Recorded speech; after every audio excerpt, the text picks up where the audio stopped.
Hello, everyone. It's Dr. Cary Yurkiw. Welcome to our webinar today on posture. I'm glad you could join us. And if you have any questions, feel free to type them in the chat window. As we progress through the webinar, I'll answer your questions if it relates to the current slide, or at the end, I'll answer questions at the end of the webinar as well.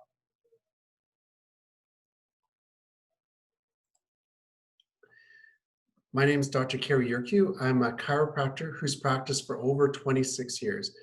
I saw a chiropractor when I was a teenager, and that really influenced me. It really helped me with some knee problems that I was having. And at that point, I decided I wanted to become a chiropractor. And I've been practicing for 26 years now, and my practice is located in Kelowna, British Columbia.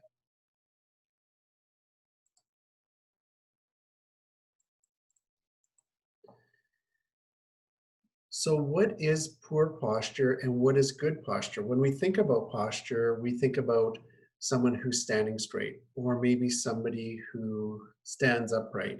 So when we think about poor posture, we think about somebody who's slouching or maybe stands crooked. So that's what we think about as far as posture. But today I wanted to get into why posture is so important.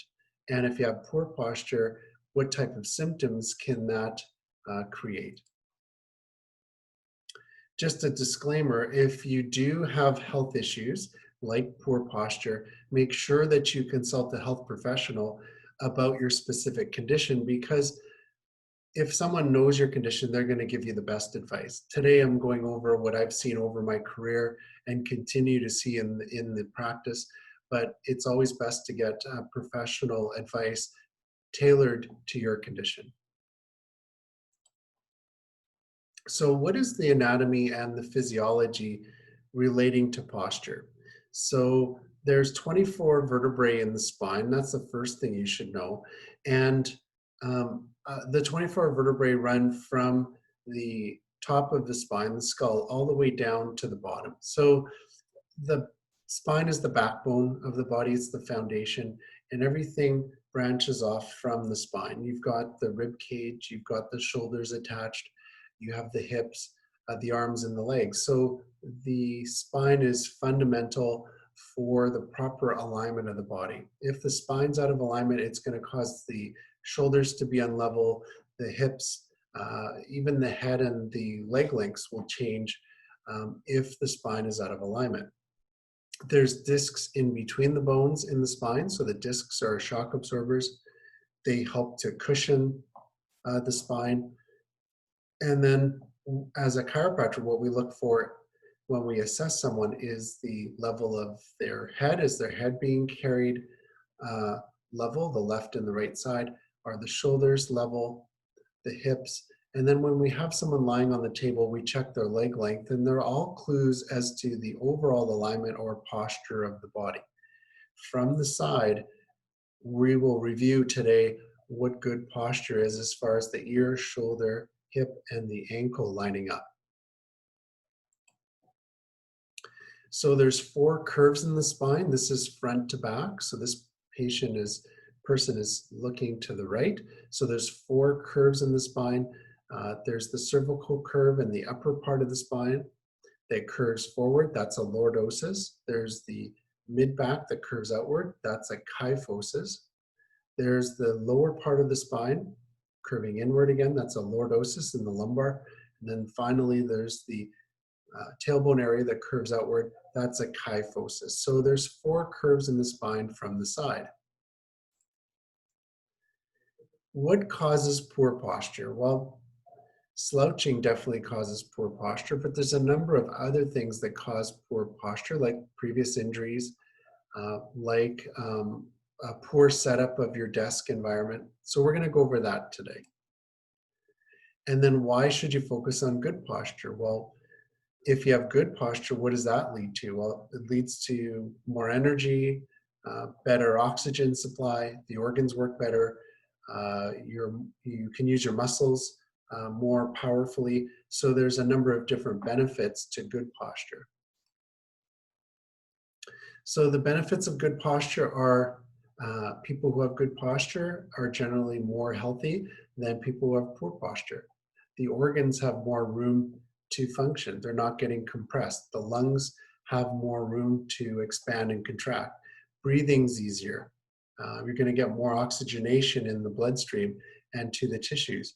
The joints are going to be healthier because there's going to be even wear and tear on the joints, and one side's not going to wear out faster than the other. You're going to have more energy with more oxygen and a better upright posture and more confidence. So that's a positive side effect of good posture. If someone has poor posture, well, what are the reasons? And here we talk about different reasons like no activity. So if you're not using your body, it could weaken and lead to poor posture. Wearing a bag unevenly or always on one side could cause poor posture. High-heeled shoes or improper footwear that cause your body to change its position could lead to poor posture.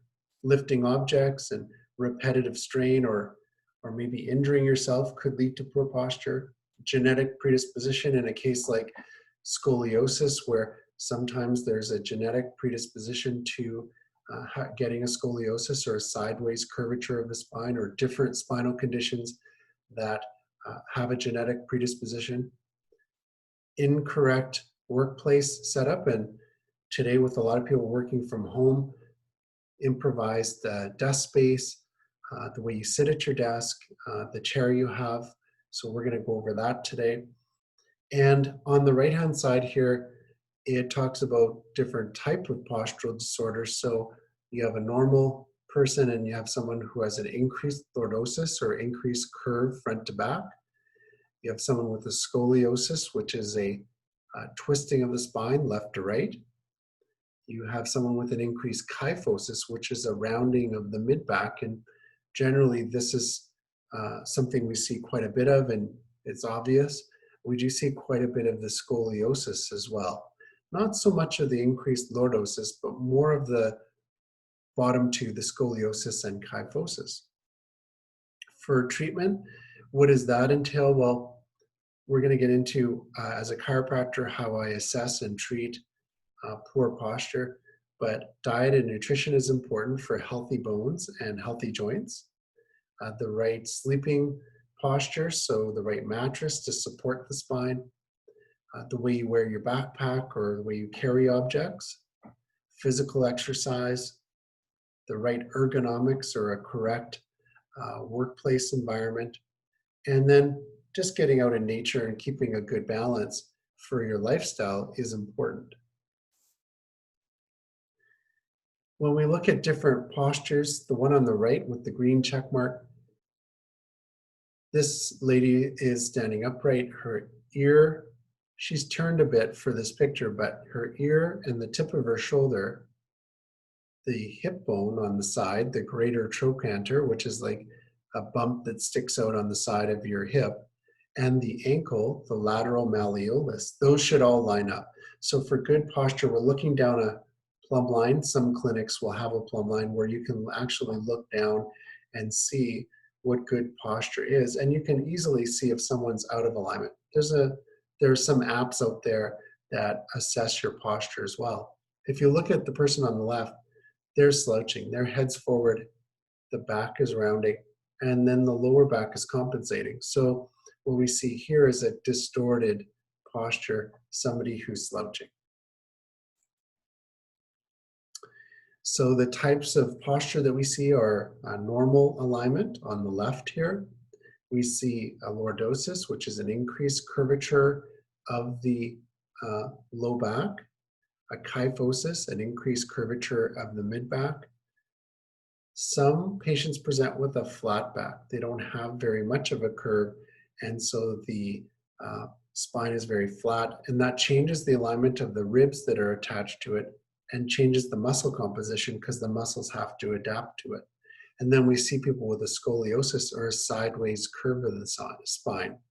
The most common scoliosis we see is an S-shaped curve. It goes one way and then curves back the other way and then back to the midline, so it forms an S.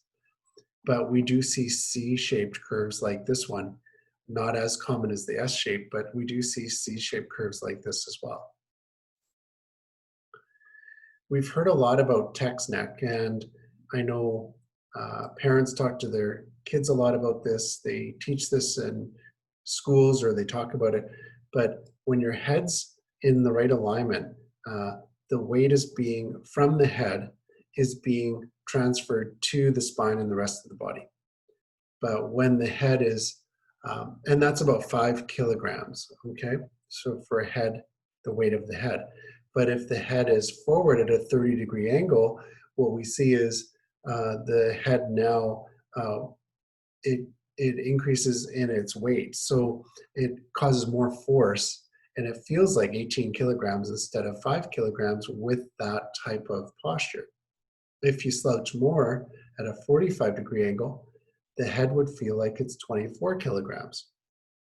And then if you had a really stooped over posture at 70 degrees, your head would feel like it's 28 kilograms. So you can see having the right posture helps to diffuse the weight and the force from the head to the rest of the body most efficiently.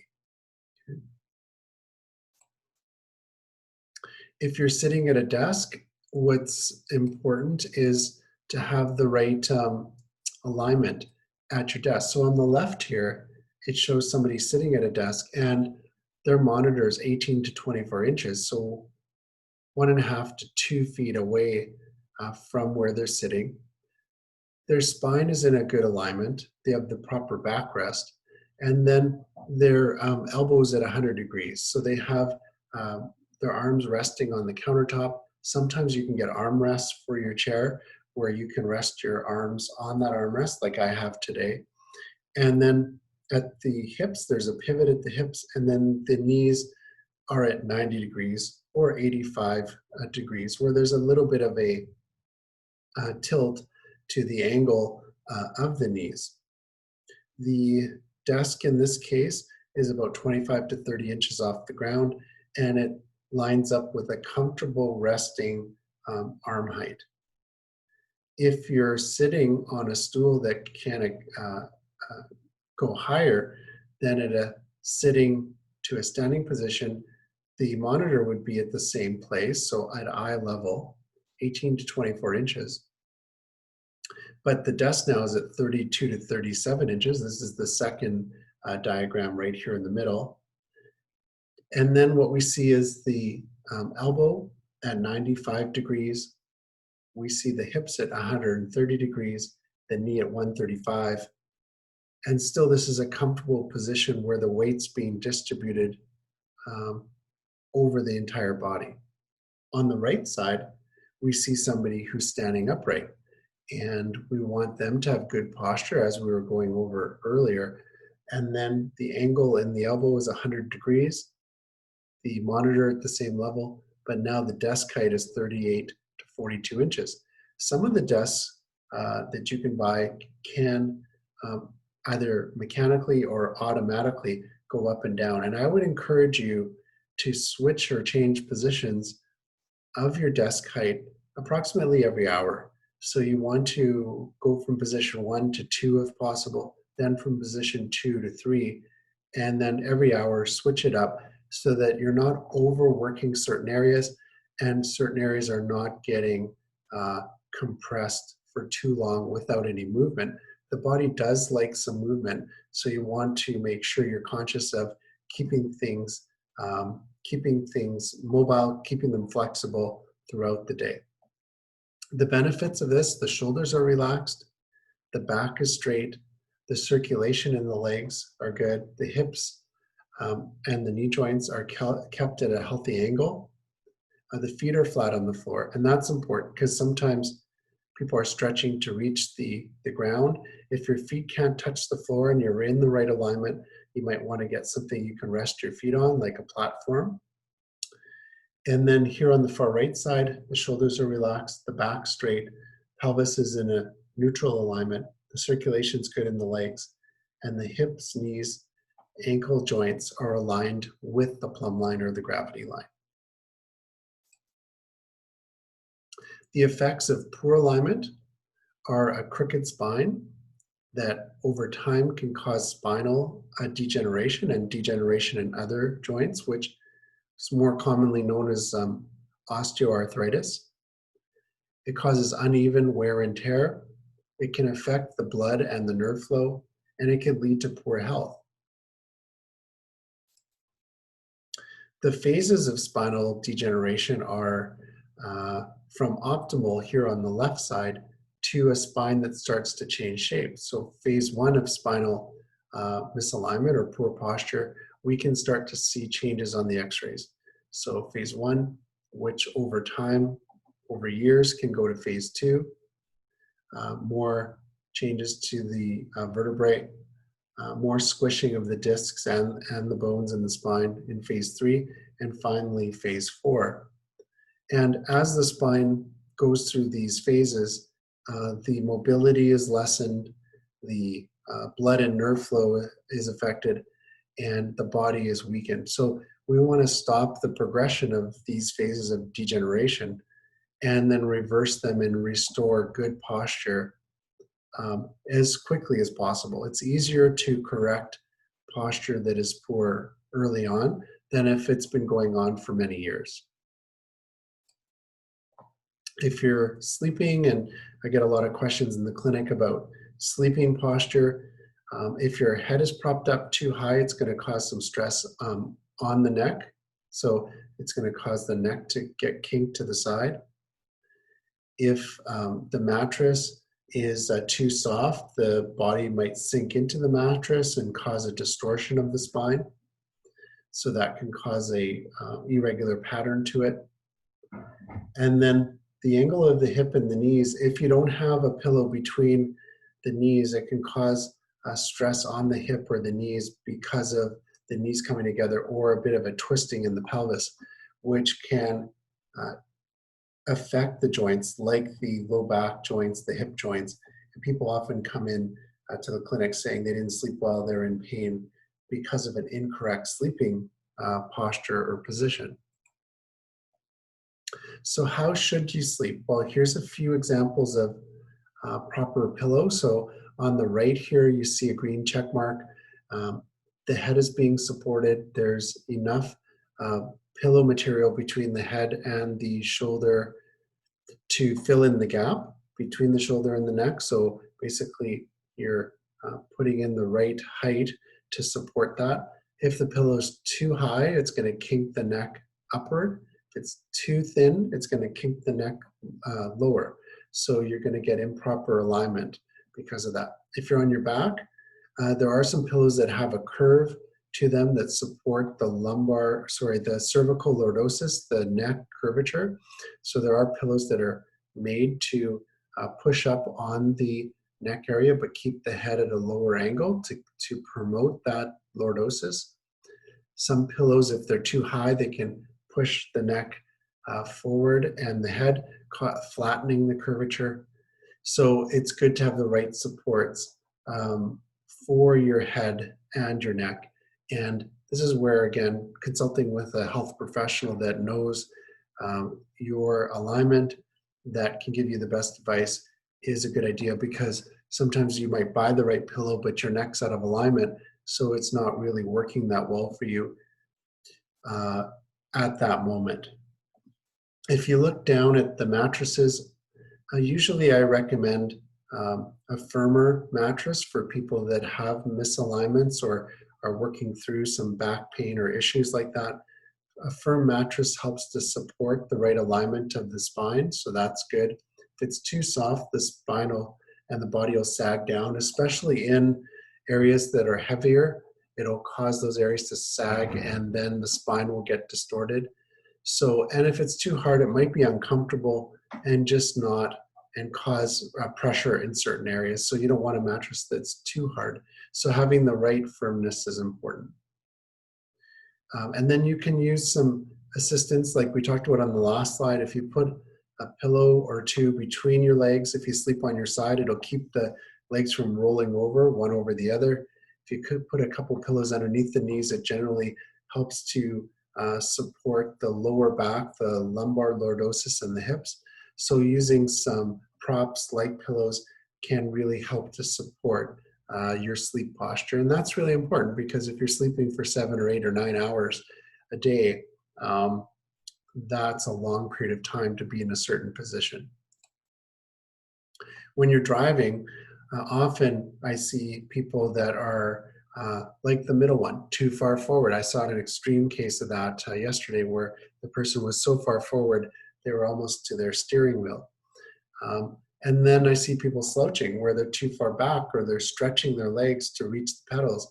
It's important to get your seat positioned properly to support an upright position of your body, to make sure you're at a comfortable level so that you can access the pedals, the brake and the gas pedal. And then your arms are at a comfortable height so you can hold onto the steering wheel, operate the car properly, but still be at the least stressful position for your shoulders, your neck, and your arms.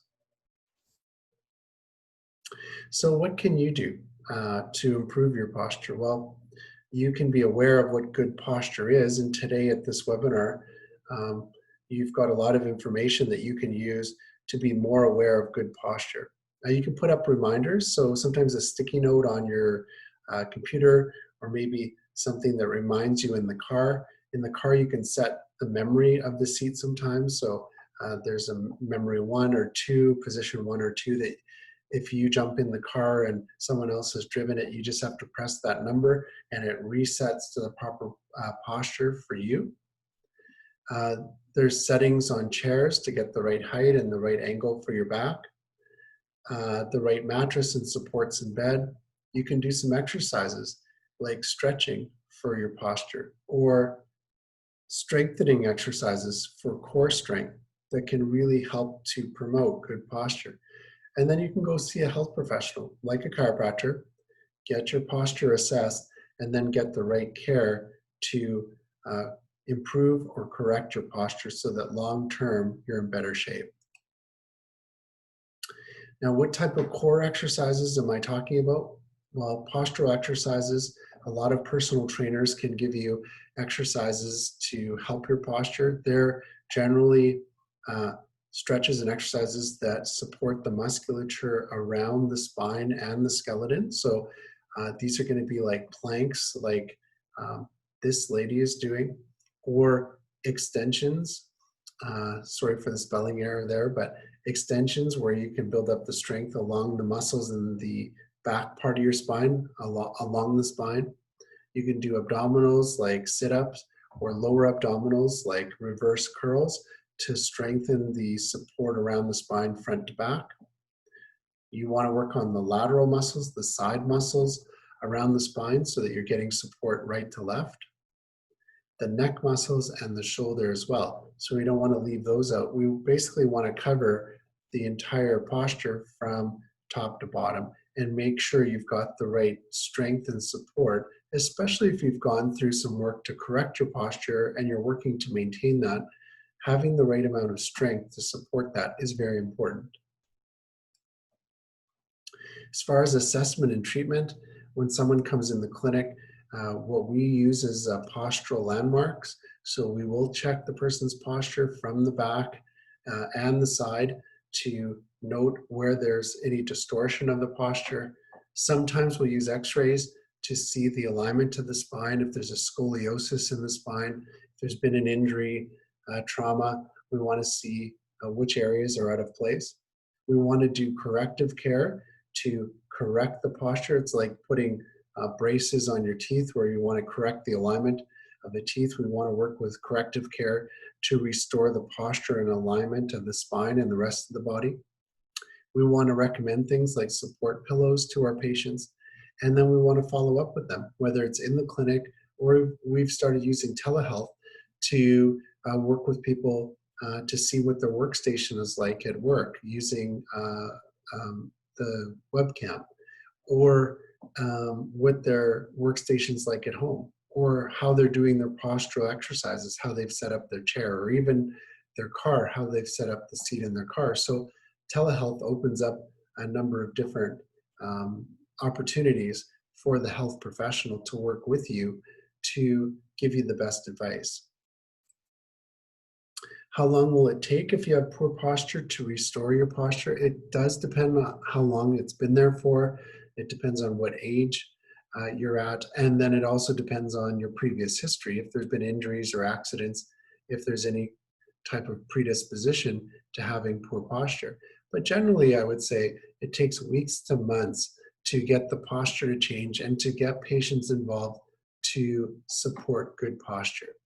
We want to use active treatment to release any tension and stiffness and discomfort in certain areas. We want to improve the nerve and the blood flow and improve the person's energy with better posture and better flexibility.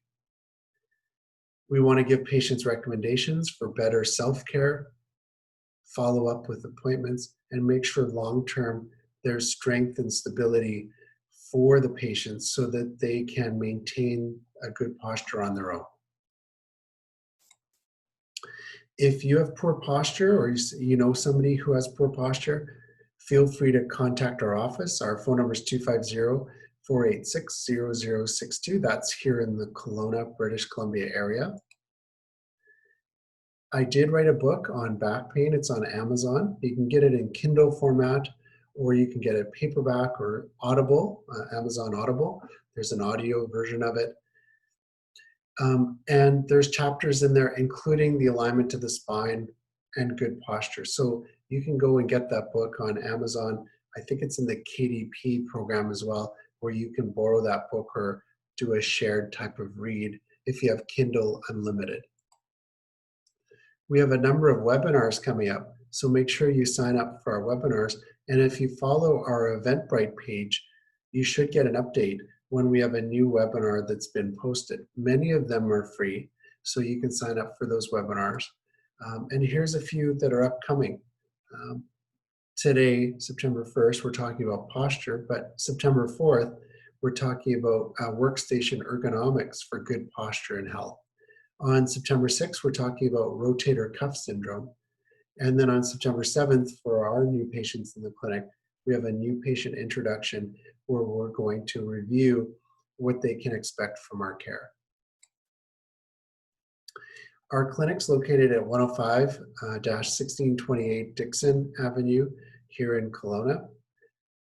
My phone number is 250-486-0062, and you can always email me at drcaryyurkiw@gmail.com.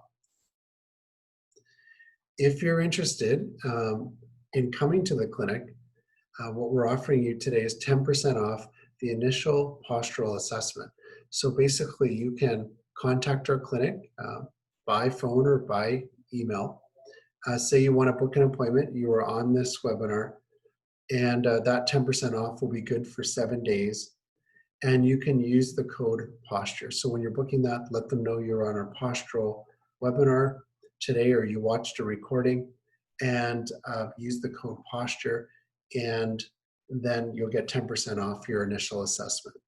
I want to thank you guys for joining me today. If you have any questions, I'd be happy to answer those.